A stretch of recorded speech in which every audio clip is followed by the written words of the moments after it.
Next, we're going to talk about the human voice present on the Behringer VC340. Now, it is actually not a human voice. But as I have often stated, and if you've never heard me state it, I still often stated it, that like a synthesizer is capable of completely reproducing anything. It's just a matter of the resources available to do that and the ingenuity of the application of those resources. So plainly, the people at Roland all those years ago really knew how to get a vaguely human voice out of a synthesis engine. So let's have a listen. Let's go over to our mixer section, which is called balance. Let's go over to our balancer section. And we're going to choose human voice, as that is the sound we'd like to hear. So let's bring that up a little bit. And again, we don't hear anything. And why? Because we have to tell this part of this instrument where we want the human voice. Now, since we're just going to be talking about timbre at first, I'm going to do male 8-foot and male 8-foot for both the lower section and the upper section. We're in low. So if you watched the string section video, you'll know what all that means. And if you didn't, I'll go over it again. But suffice it to say right now, I'm just going to play what the human voice section can sound like.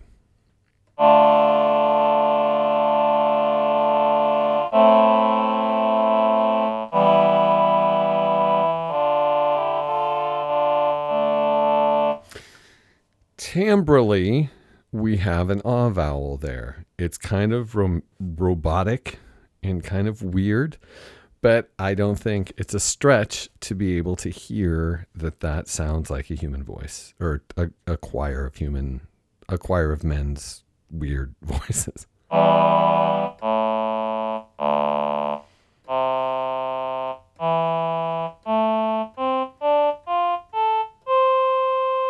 It gets a little weird up in the top range here.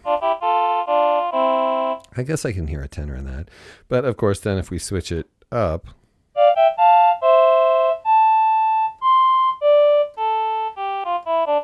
you kind of lose the illusion of it being a human voice a little up here. But they actually fix it, and I'll show you how in a bit. But first, let's keep listening to this timbre.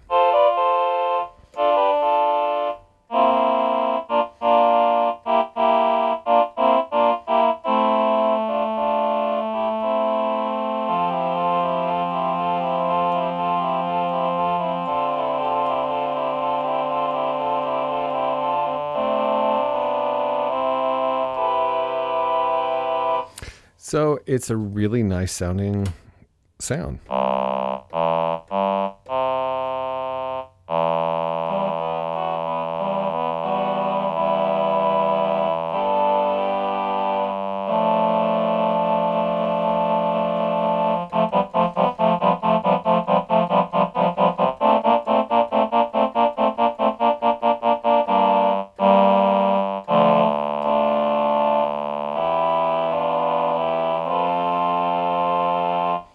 That is basically the sound that we're working with.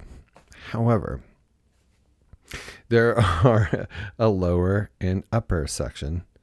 So right now we've had the male 8-foot and the male 8-foot. It seems weird to use organ footages when talking about the human voice, doesn't it? Isn't that a little bit weird? Yes? No? Comment below if you think it's weird. Okay. We also have at our disposable. We also have at our disposable the male 4-foot and the female 4-foot.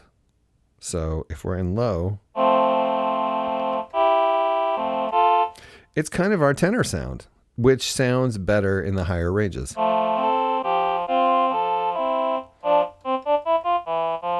Actually, we're in low. Oh yeah, so we haven't heard the girl yet.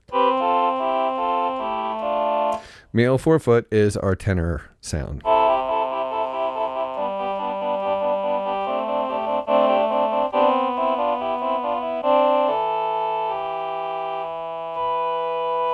And then, since we're in low, in our upper section, we have a female 4-foot. which lends a little more realism to that high end that we were not getting with our male voices, because really the male voice was being the harmonic structure that they were implementing to make the male voice, when sped up too far, got unrealistic, which is a very common thing. So this is a different synthesis structure that emulates the female vocal formant structure, singing resulting in a little more realism in the higher realm. If we switch to high, we'll hear. If a girl in your choir can sing that note that clearly, you're doing pretty good.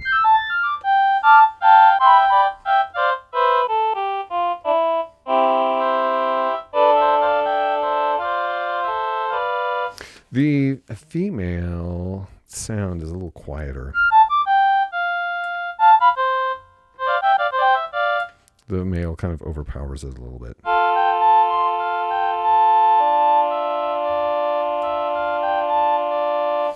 But of course, and again, if you don't realize this, to understand the lower and upper section, basically you come over to the switch. Right now it's switched to high. So you look for high. High is right here, and that means that this octave is the lower, which are these two, the male 8 and the male 4 foot.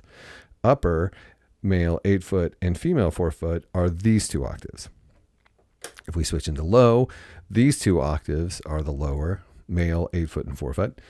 And this one octave is the upper, male 8 foot and male 4 foot, female 4 foot.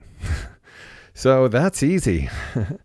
No, but what it means is then we can mix and match these to our heart's content. Like, for example, we could have female 4 foot up here on top, and then we could have male 4 and 8 foot down below.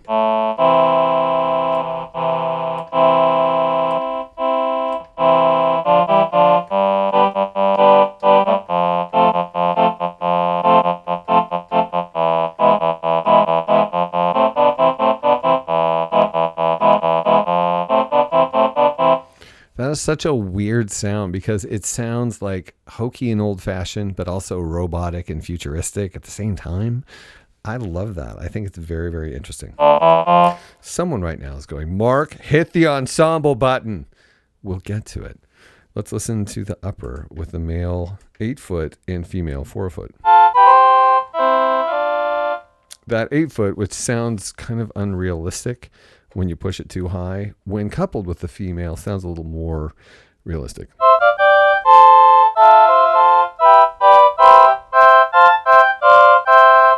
Still not very completely realistic. You know what might help us a little bit? Not the ensemble. We'll get to that. We have this section called vibrato over here. Vibrato allows us to decide on the rate of vibrato. Now, vibrato is a variation in frequency, often found in the human voice, in the singing voice, in the bel canto style. Vibrato is a variation of frequency that sounds pleasing. So, let's first decide, let's put the rate at 5 so we can hear the rate. And we're going to take the depth and move it up to 5. And then we're going to bring the rate down because that's ridiculous.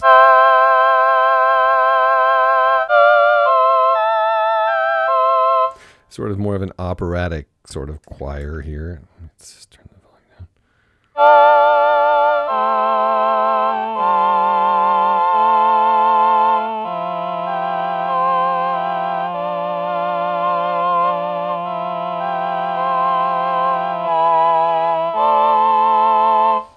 So it sounds more like a sort of more classical instead of jazz choir, where vibrato is taking place with the members of your choir.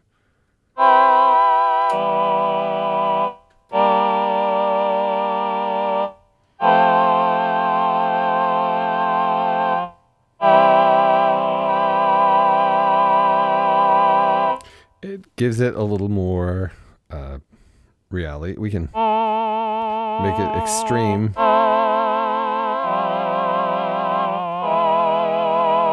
Unfortunately, that vibrato, that low frequency oscillator, is applied to everything at the same rate, which is not what happens in a choir. So it sounds like fewer people, because with fewer people, you're more likely to hear an individual's single vibrato.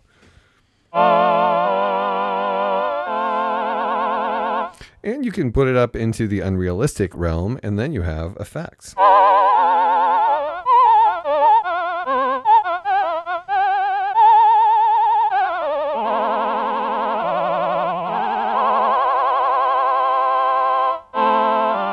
If you back off the depth, that extreme rate of vibrato actually just adds a little movement in the sound.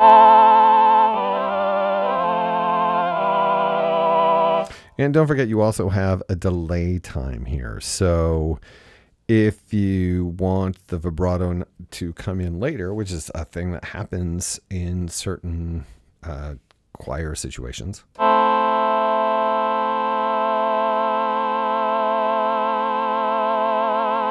I'm going to make the vibrato really extreme so you'll be able to notice when it comes in.